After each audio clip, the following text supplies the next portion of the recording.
I'm Mel. I'm Sarah. And I'm Beck. And this is We Are Woman.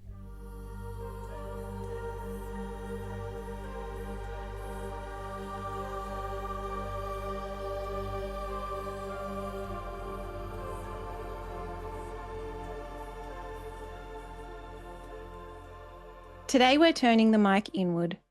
This episode is an invitation to meet Beck, not just as a practitioner or a facilitator, but as the woman whose lived experience has shaped the way she listens, leads, and holds space. We believe it's important to know the stories behind the voices you hear. Today is about meeting the human behind the work. In this conversation, we explore Beck's inner world, the early sense of being different, the questions that began long before she had language for them, and the journey of learning how to feel safe, rested, and at home within herself. Beck is the founder of The Sharp Mind, a practice devoted to helping people heal, transform, and reconnect with their inner capacity for change. As a strategic psychotherapist, clinical hypnotherapist, and FBR Breathwork facilitator, her work weaves together psychology, nervous system regulation, breath, and somatic awareness, supporting change beyond talk and conversation alone. Alongside her private practice, Beck also works with leaders across industries, including media, creative transformation, FMCG, law, tourism, and hospitality, as well as allied health.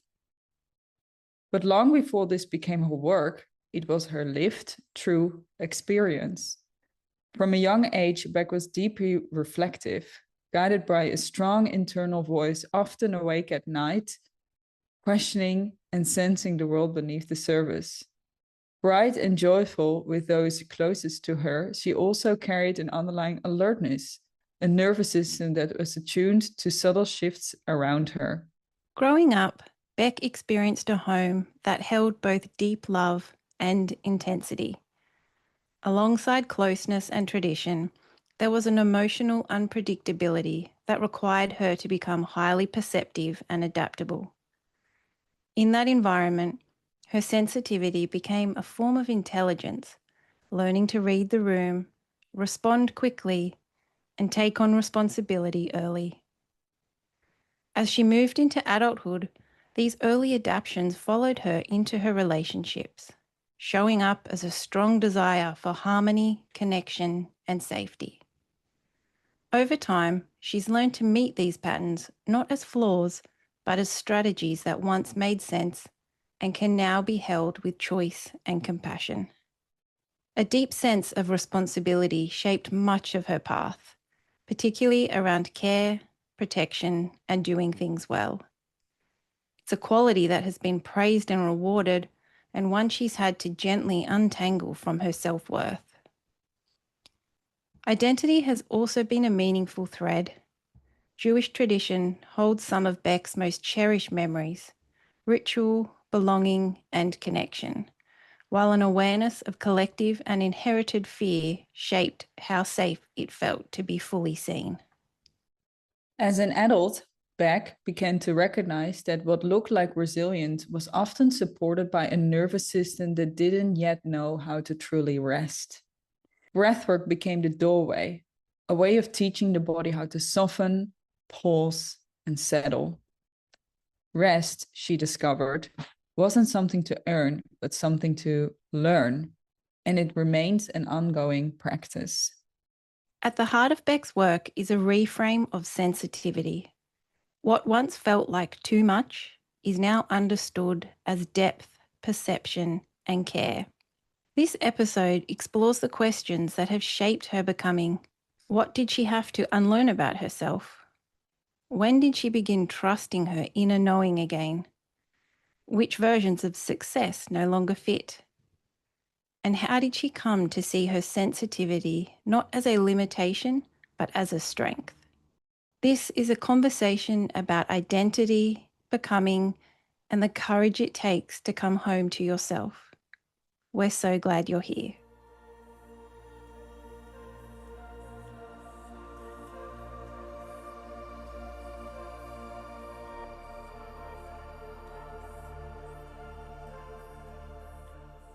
Beck, so we know a little bit about your background story.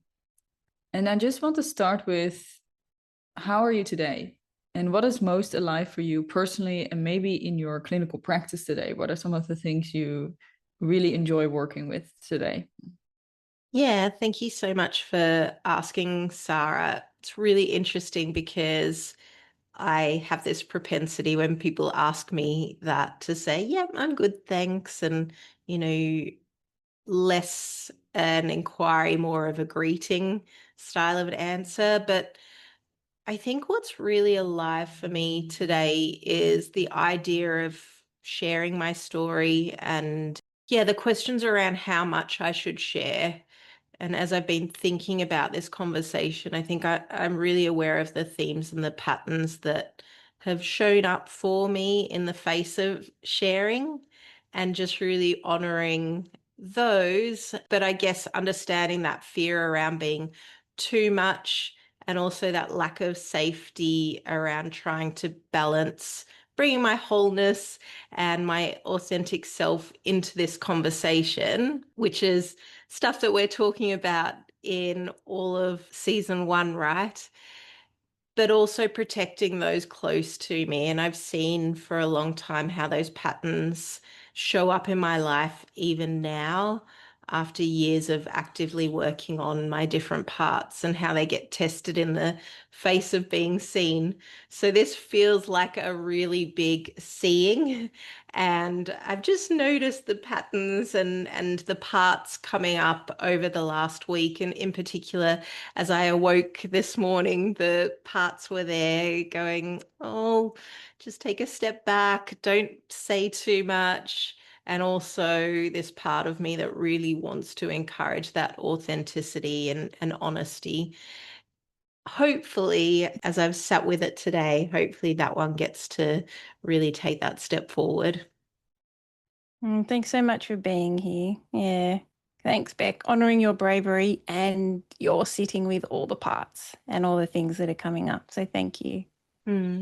Yeah, and also honoring the authenticity and the vulnerability that requires. And particularly, I find as a practitioner, I don't know if you can relate to this, Beck, but as a practitioner, it can sometimes feel like, even though we say all the parts are welcome, and that's true on a deeper level, I know for myself, it can sometimes feel like, well, I'm also holding this role of a practitioner, and in that I need to somewhat have my shit together, you know?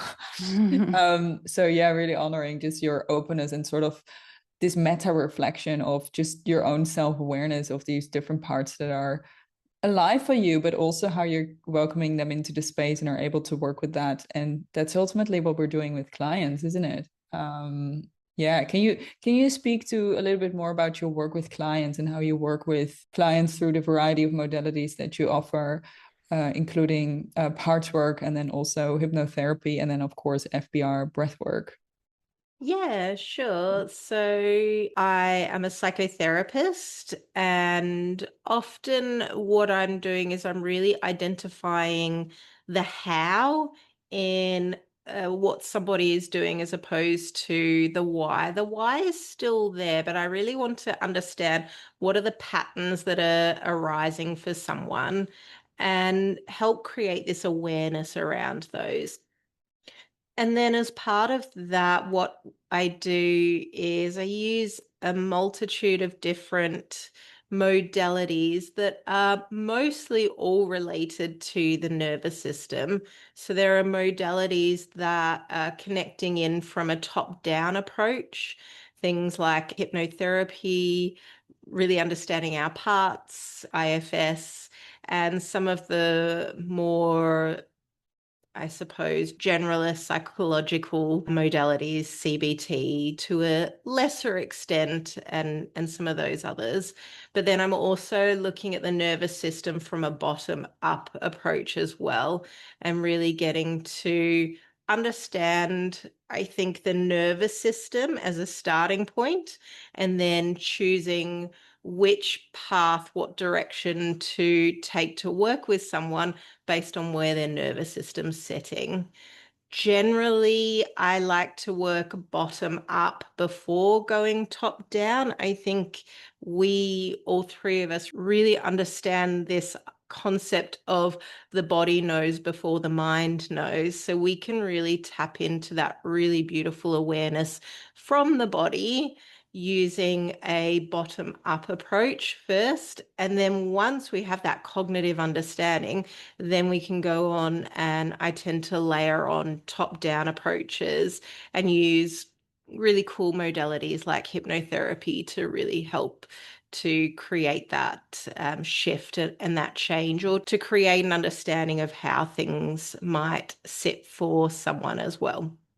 I think with the nervous system, we are now knowing that the communication is really both ways. So it's really fantastic to be able to work with this bottom-up approach, knowing that our body is communicating with our mind through the nervous system as much as our mind's communicating with our body as well. So yeah, I really love having that nervous system approach and then deciding which modalities work depending on what's going on there. Yeah, thank you for sharing that. I feel that makes your practice particularly unique as well, all these different modalities that you bring to the table, and you get to draw on different tools as you might sit in front of a client or with a client in your space, and you can really draw on different tools depending on what is useful. It's kind of what I'm hearing, yeah, what is useful in the moment and what might that person really benefit from in terms of working with you.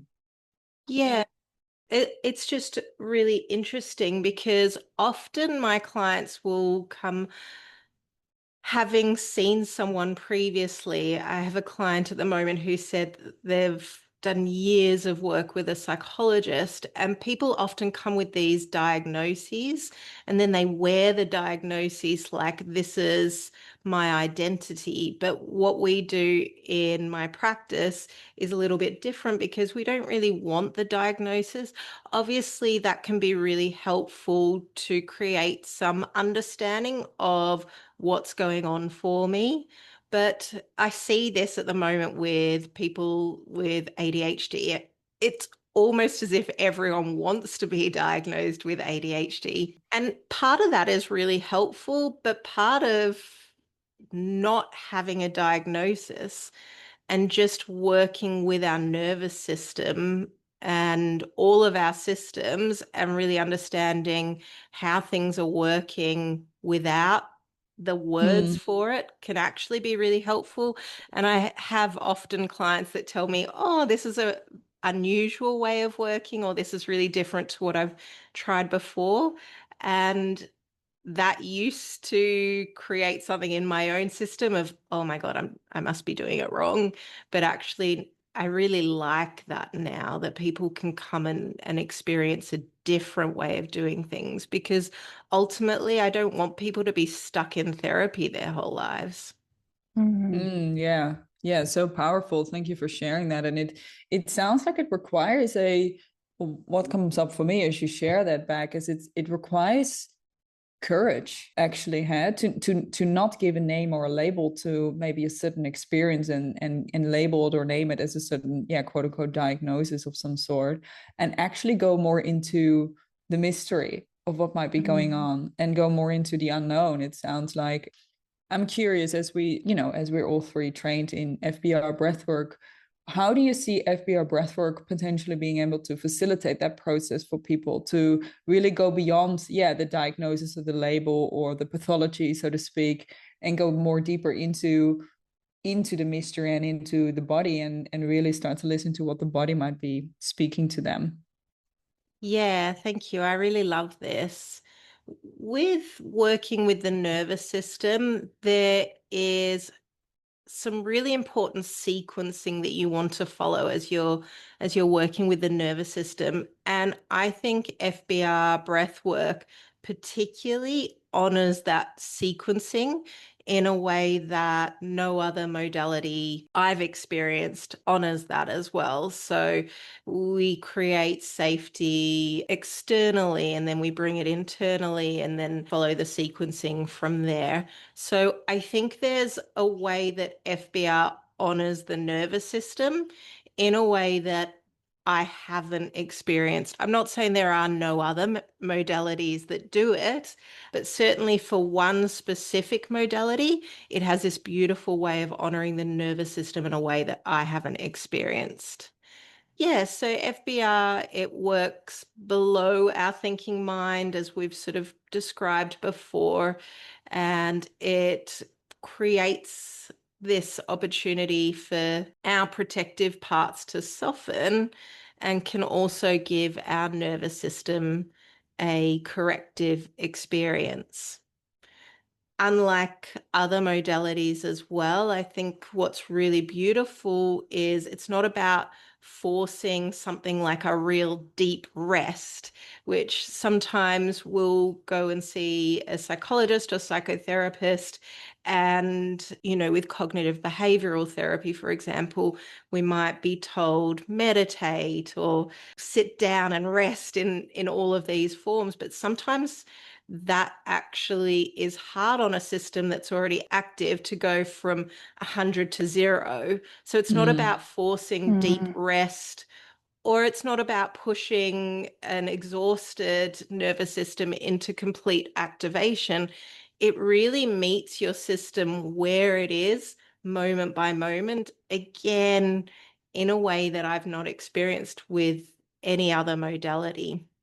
I so love that descriptor of FBR back. I think it really describes the pendulation we apply, and the technique, and the titration as well. So meaning, what that means is that we really measure what is your nervous system really ready to really feel and receive, and how much either activation or relaxation is possible, and we gently pulse in and out of that.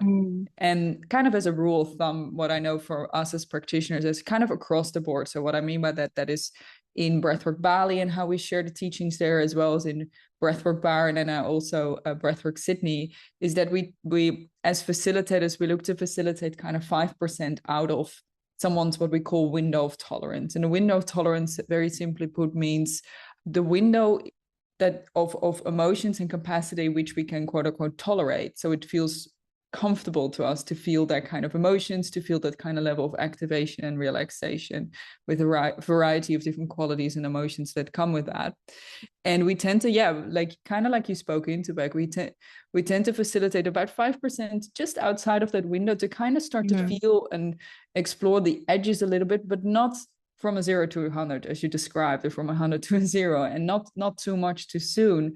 And I think what you're speaking to there, Beck, is, or what I'm hearing, and that is kind of like the safety, really, that this modality really provides. It's safe in its in its fundamental principles, that first and foremost we're working with the breath, which is a natural system in the body.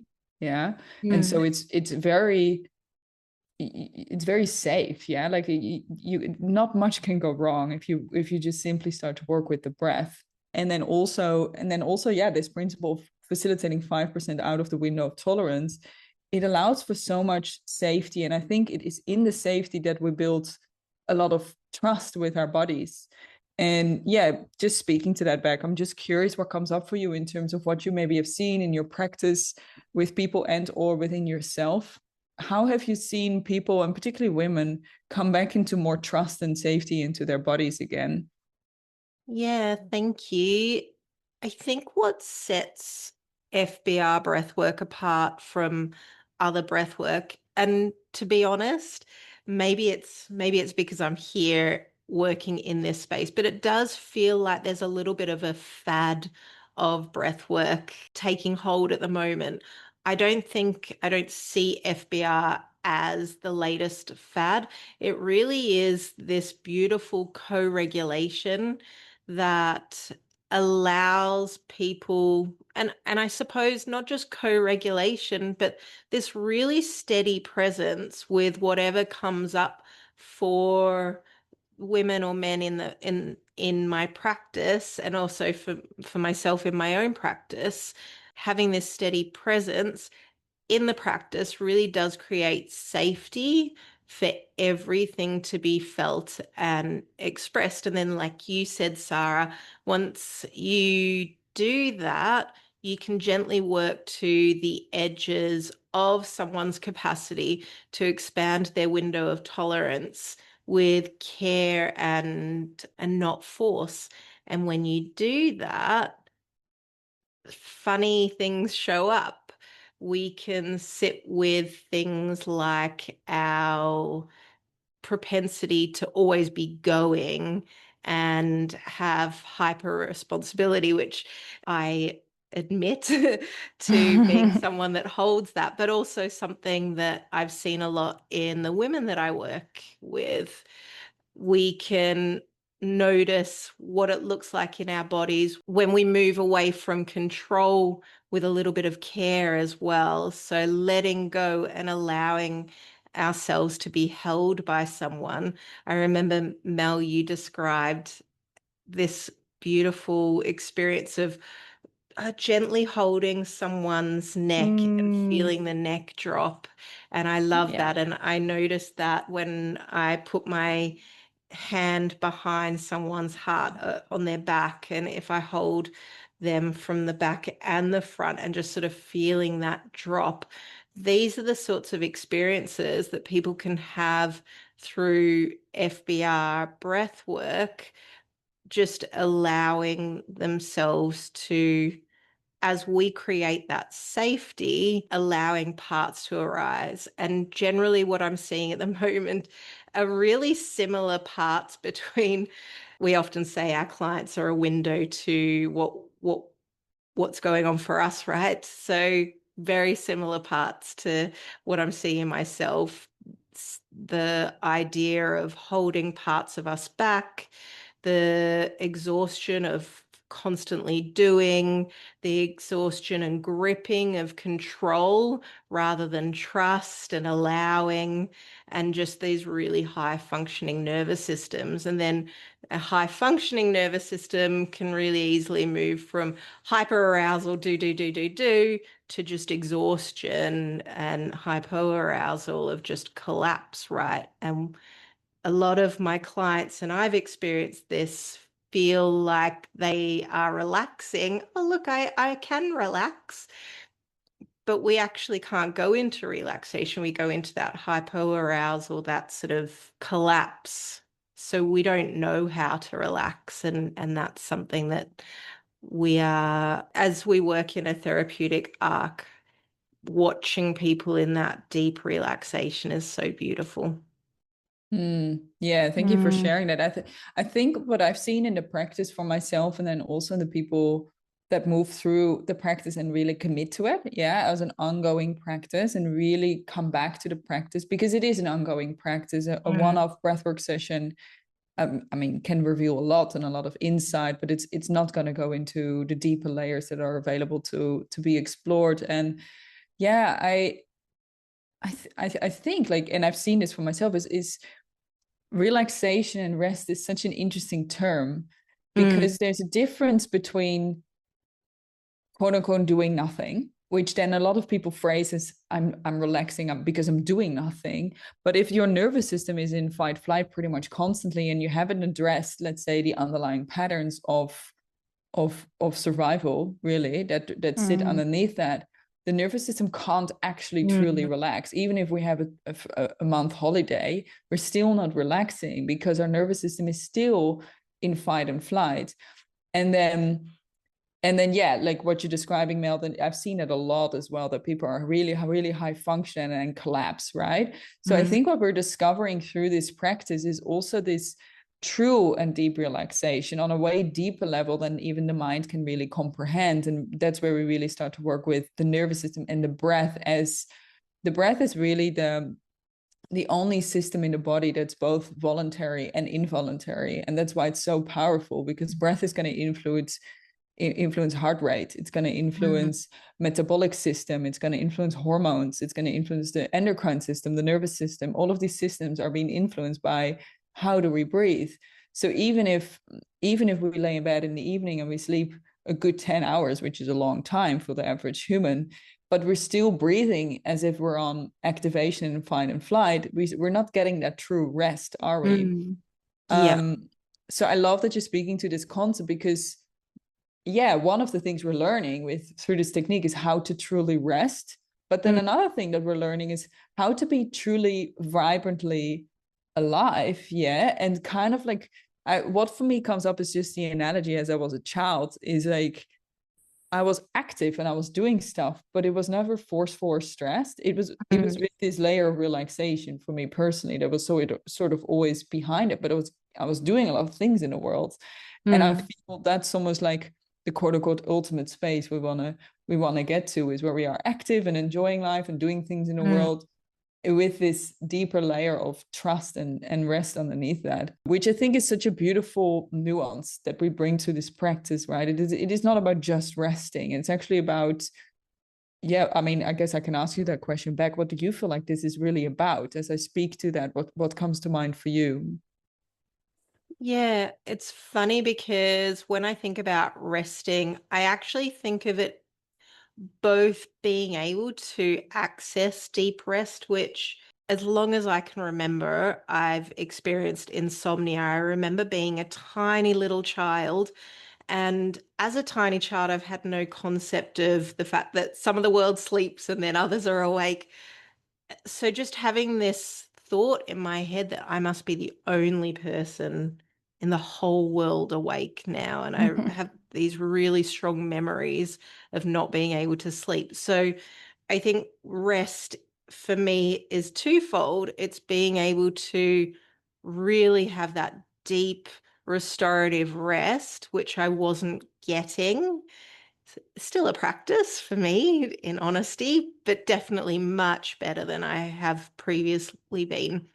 But also rest in the activation. So I did professional sport when I was younger, and the idea of soft body, but also being able to perform and to hold strength with a soft body. For me, it's always like my body's on this really tight pull to the end of its string, and if I stretched it even further, it would break. So I'm learning to have that rest and softness in my body in activation as well. And even softness of my mind, because my mind is always two or three steps ahead. And just bringing it back to here, it doesn't need to be two steps ahead.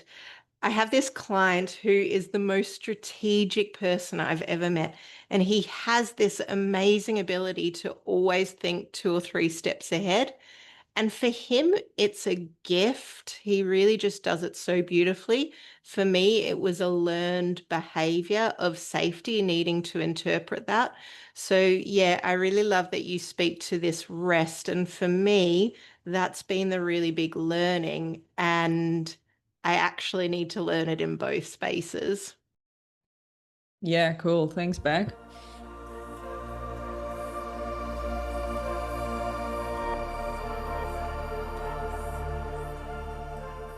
I'm really curious, Beck, as we're having this chat. I just want to bring it back to, you mentioned this term hyper responsibility. And I think there's a lot of women out there who could really relate to that feeling of responsibility and just having such a high level. As you hold space for others, it's clear that you're obviously able to hold those high levels of responsibility, and it's definitely a strength for you.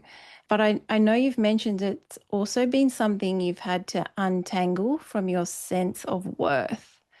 Mm. And I think that would be a really beautiful exploration to go into here, bring that in for those listening.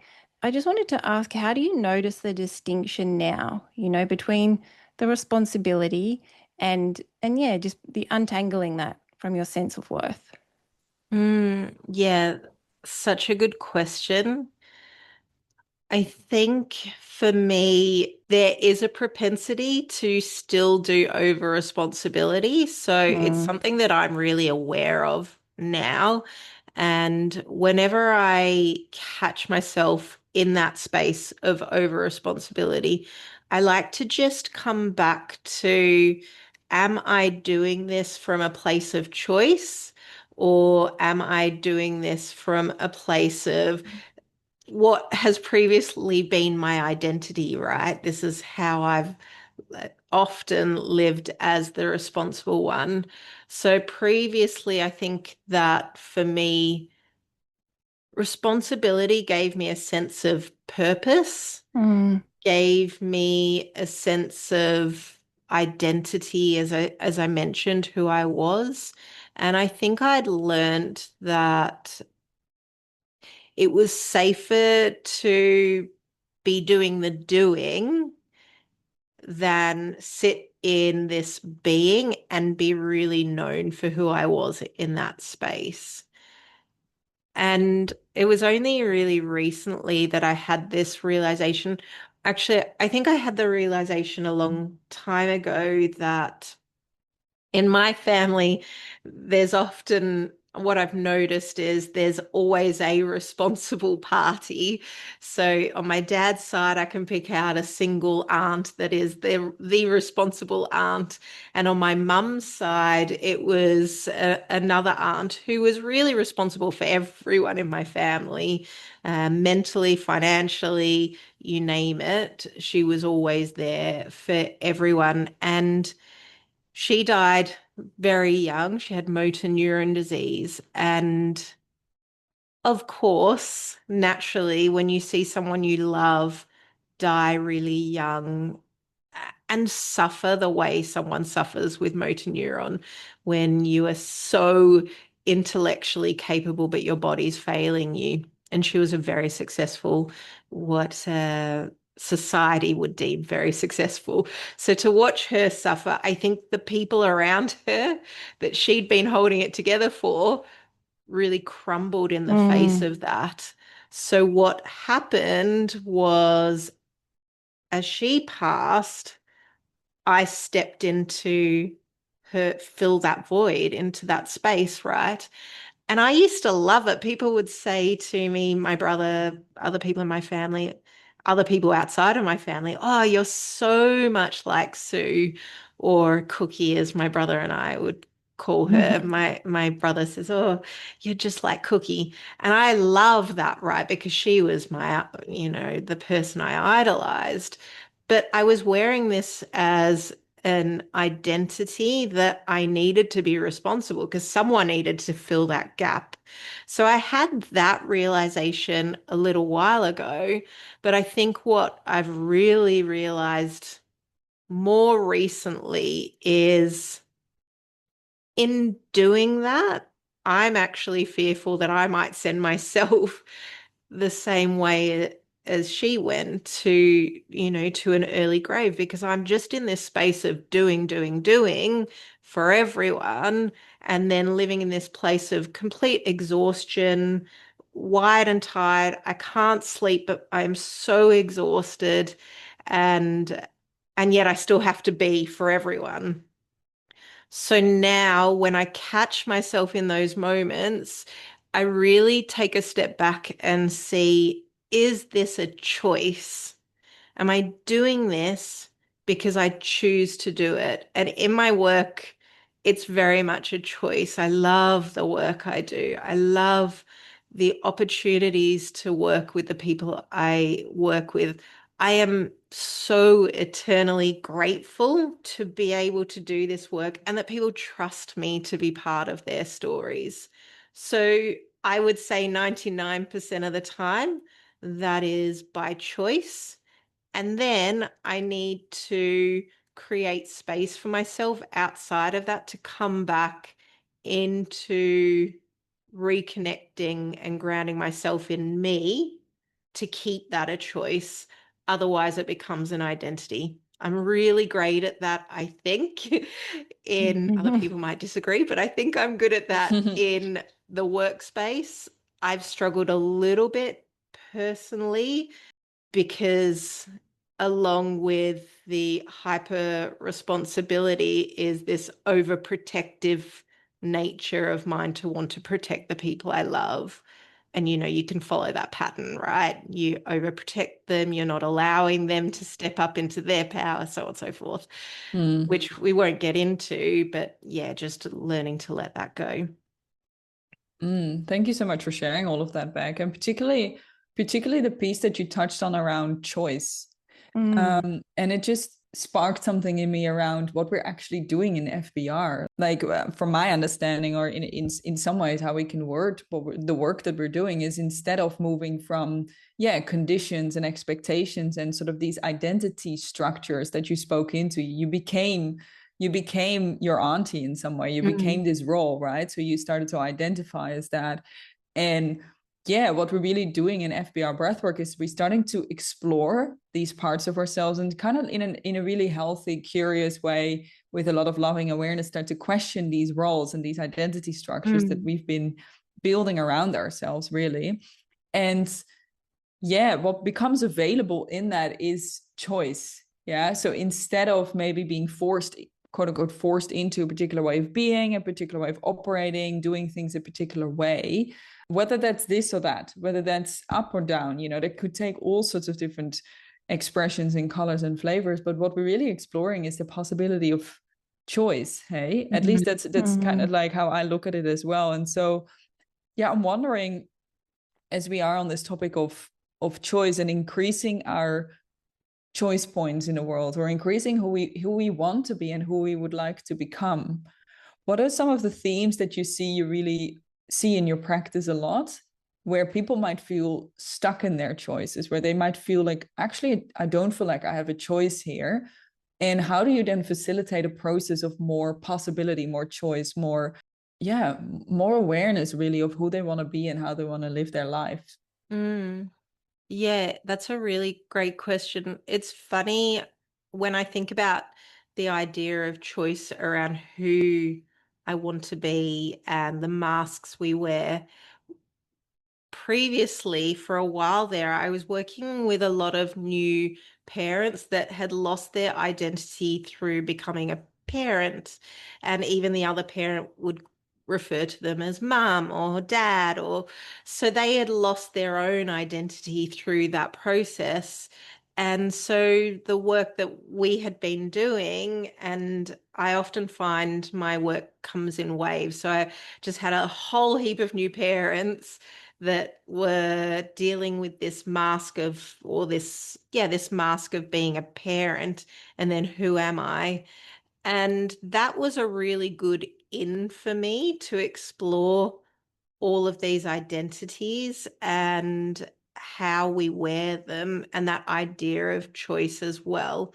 So I think with FBR and with some of the other modalities that I use, what they do is they give us what we would know in sort of therapeutic terms is this cognitive distortion called stable attribution. It sort of means that everything stays the way it is. I'm stuck here. What FBR does is it creates little moments of awareness of, oh, this is different. So I had a moment of awareness recently in a different journey of, oh, this is what safety feels like again. And so we have those in FBR that create that instability in the attribution, meaning, oh, okay, this isn't stuck like this. And so once we get that little, like that tiny little seed or sprout that just pops up its head enough, then we can explore that. And as you said, Sarah, we can go to the outer edges of what we're comfortable with. And as we grow our ability to stay regulated, to stay in our window of tolerance, then we can explore it even further as well. So I think FBR gives us that as we take our conscious mind out of the picture or allow it to rest for a moment. These little unconscious moments pop up, and that is really beautiful, because what I think sometimes in therapy, we try and fix things consciously, but we don't necessarily know how to. We know what we need to change, quote unquote, need, and yet we don't know how that works for us. Whereas modalities like FBR, we take that conscious, I need to change this, and we have moments of feeling it in our system. Oh, that's how it works. So that's how it works. And then we can explore that further. Yeah, I love that. That's kind of like that bottom-up approach first that you spoke in the very beginning, hey? So really allowing the body to do the speaking, and then maybe after some insight has emerged from underneath or from the bottom up, then the deeper conversations go into other themes to create, also some actual cognition or mental understanding around some of these topics. Yeah, great. Beck, just before you mentioned something that's become available or something that, has popped up in your breath journeys before is safety, and, oh, this is what safety feels like.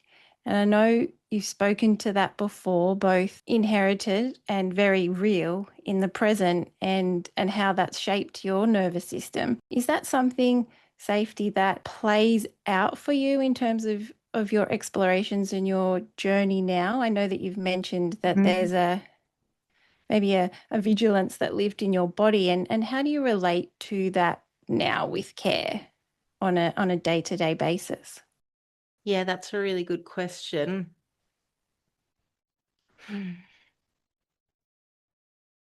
I think for a long time, safety, or maybe a lack of safety, lived in my body as vigilance. So I said earlier that I've really struggled to sleep. I think part of, as I've been exploring my insomnia over the years, part of that was that I would wake up at 1 a.m. or at 3 a.m., mostly both, and be fully aware and ready to take on the world. So my body was always in this state of really just ready for anything that comes up. So yes, it presented in, I think, some of what we would sort of describe as some of the usual ways. So things like shallow breathing, or holding my breath, or tightness in my chest, or the jaw, which is funny because it was only through breath work I realized, oh, my jaw's not actually meant to feel like this all the time, right? And I think actually, Mel, you've helped me with that exploration. So thank you. So it's You're showed welcome. up in those ways, but I think what it's really done is it showed up in this constant state, or what felt like a constant state of hypervigilance, which I first started exploring through the lens of insomnia. And that's been such an interesting exploration for me, because I think I've come to really understand it as, or my insomnia, even as this, and the hypervigilance that comes with it, this real protection. So rather than, I mean, I've never been someone to take a pill for it, but I've tried everything else. Rather than forcing sleep, I've really started working with that part of me and trying to allow it to take a step back.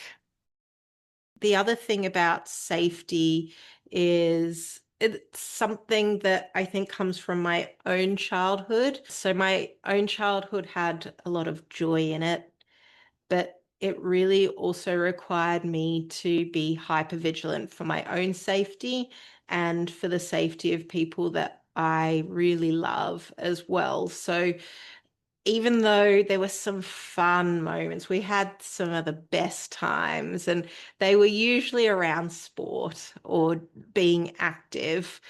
But also in amongst that, it was a constant need to just be aware that this could change on a dial, right, at any moment. And then along with that, I guess there's this generational piece, which my family, my grandparents are Holocaust survivors, and each of them have their own, honestly, completely remarkable stories. I try and put myself in their shoes, and I just try for one moment to imagine what it would have been like to have survived what they survived. And no matter how many times I try and do it, I just simply cannot imagine what that was like. So there's the survivor story that comes along with that. And that's not very long ago. I grew up with 4 people that had lived through that experience.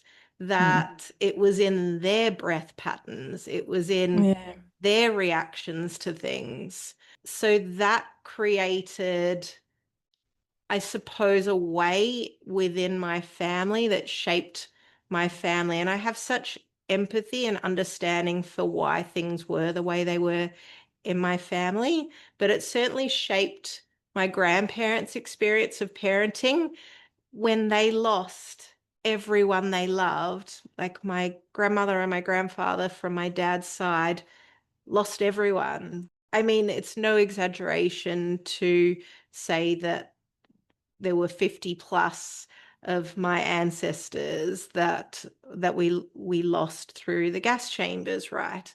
So that really shaped who they were as adults, and they didn't have people to learn how to parent from, right? And then that then became the pattern that my parents learned. And so the hypervigilance is, it's many layers. It's my stuff through my childhood, but it's also a generational thing because of all of that. And I think that's why it's so strong and it's so present. Yeah.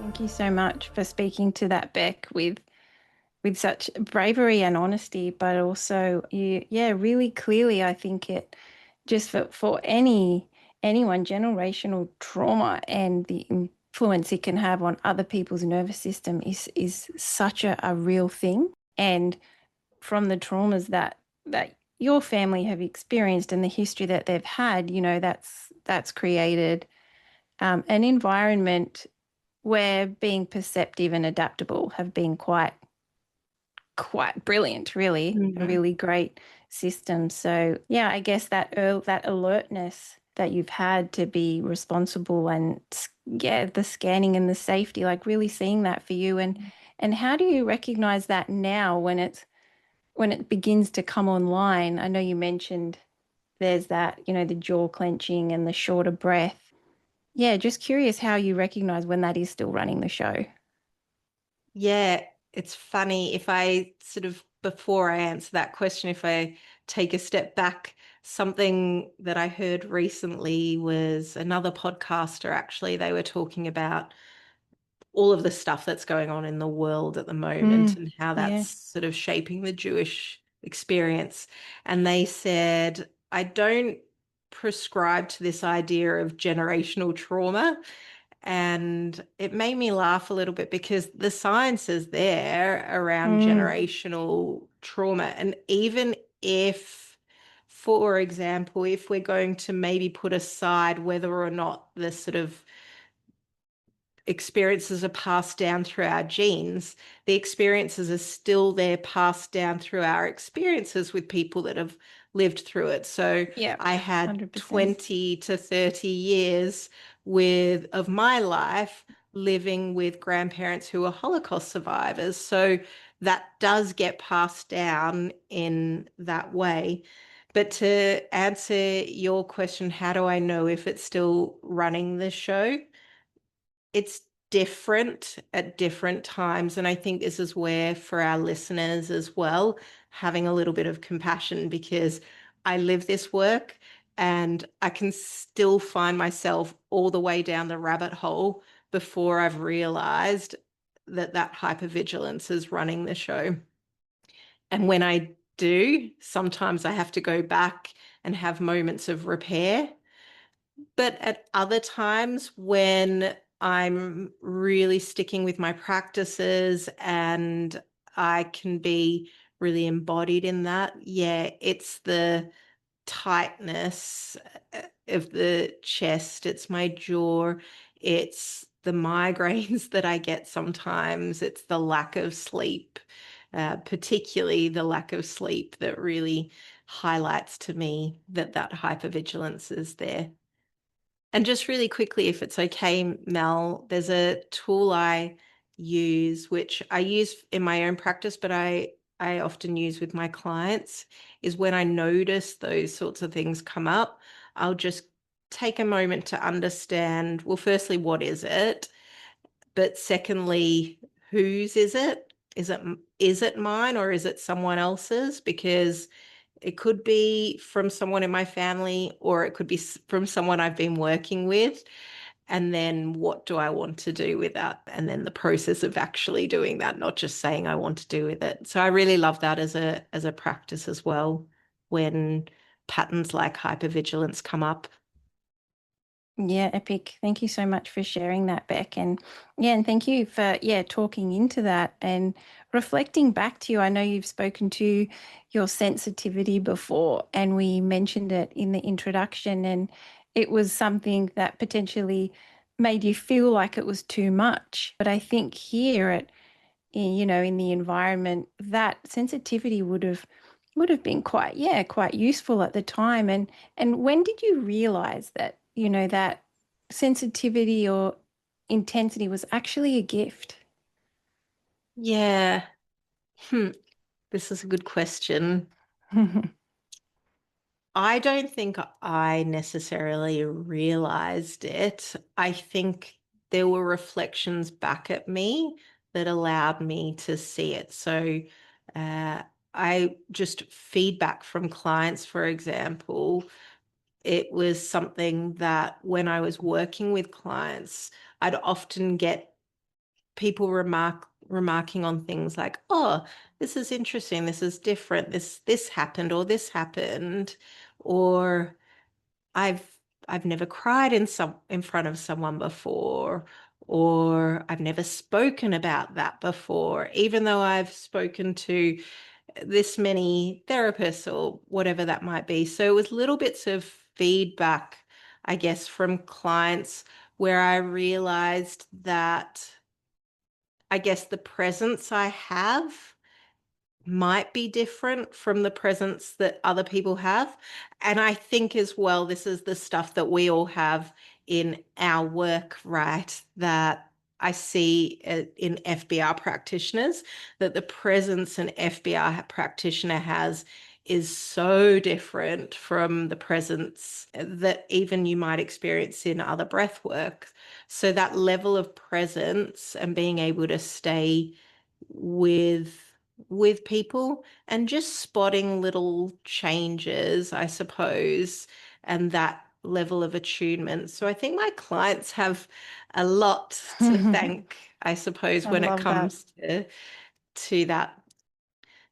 I work in a church sometimes, and I was talking to the reverend there, and I loved it. He said, "You have healing hands." And that made me feel so good because it's someone I admire so much. But again, it's just those little moments where I think we think what we're doing is the same as everyone else, but other people can sense it. Yeah. Yeah, thank you so much for speaking to all of that, Beck. And I think it really speaks again at the end what you're sort of reaffirming in what I'm hearing, at least, is that it really speaks to that, that nuance and depth and that really personalized support that we really bring to this particular breathwork modality, which I do think makes this modality unique from, as far as I can see, a lot of things out there. And indeed, like, I mean, in Breathwork Bali, they're now at the moment, the team there is doing research. So there's a machine that gets tied onto the people that breathe, and then there's facilitation that starts to happen through the breathing process. And in that, there's a lot of data that's being drawn from how is this technique influencing people. So the science is kind of catching up on what we are already experiencing as humans, right? And what we are seeing both for ourselves, but then also in our practices. And the science will catch up, and we will have more, I guess, precise biological explanations around the state shifts that start to happen and how it really helps so many people in coming back into deeper trust and safety and belonging into themselves. Yeah, I have one last question for you, which is really sort of tying the whole conversation into what you see as most relevant and most alive in your personal practice today. And I know you have a lot of experience working with lots of different people over the years. in both one-on-one settings as well as in group settings. And I'm curious around, what do you see really, like session after session and all the work you've done, what do you see kind of being the number one thing that or theme that you see women really need support with right now, that you see being particularly alive and just potent at this time for a lot of women? Yeah, great question. I think as women, we tend to wear this mask of the doers having to do everything, right? And it's funny because I don't know if Sarah and Mel, you've seen this in your own practice, but I feel like healing or self-discovery has become almost another way to achieve and to do and to get really good at something. And so I think what would be really helpful and what I'm seeing, and I guess I'm working with my clients, both men and women, is to try and stop asking these questions about what's wrong with me and what do I need to fix and how do I go about fixing that. And people get really good at the language, right, when they do that, but they still end up in the same place. And to really just frame that question instead around what is it that needs to maybe be learned, or what is it I can learn from what's going on in my system. And when you do that, and I guess this is the frame that I've used myself. Oh, that's interesting. I wonder what's happening here. I wonder why this is here. I wonder why this little part has popped its head up today, whatever that is. When you frame the question instead of what do I need to change and what do I need to fix, and you frame that maybe as what can I learn, then it can allow you to create, and I guess this comes back to right to the start, right? This level of trust. And we can begin to trust ourselves and trust our bodies again. And I think for women, this is so important because for many of us, it might feel like we can't even remember the last time we were really in a trusting relationship with our body, even from a young age. And I know, Sarah, you're sharing your story of what it's like in the modeling industry. From such a young age, we're learned to scrutinize every last part of our body. So what does it feel like to come back to trust?